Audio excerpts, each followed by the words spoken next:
সেদিনের আমার ব্রেকফাস্টের মেনু ছিল খিচুড়ি আর আলু ভাজা। আর অন্যদিকে সবাই বেশ দুপুরের রান্নার আয়োজনে জোগাড় করতে শুরু করে দিয়েছে। তারপর এনার সাথে জল যথারীতি পড়ছে আমি খেলতে শুরু করে দিই। কি ধুবি?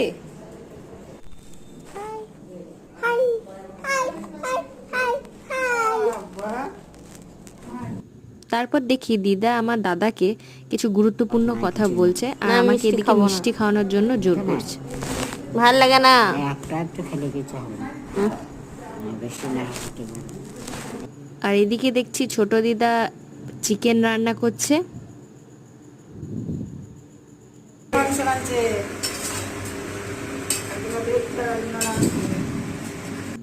এরপর সবাই একসাথে শালপাতাতে দুপুরের খাবার খেতে আমরা আরম্ভ করি।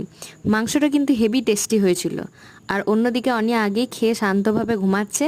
ব্যাস, আজকের মিনি ব্লগ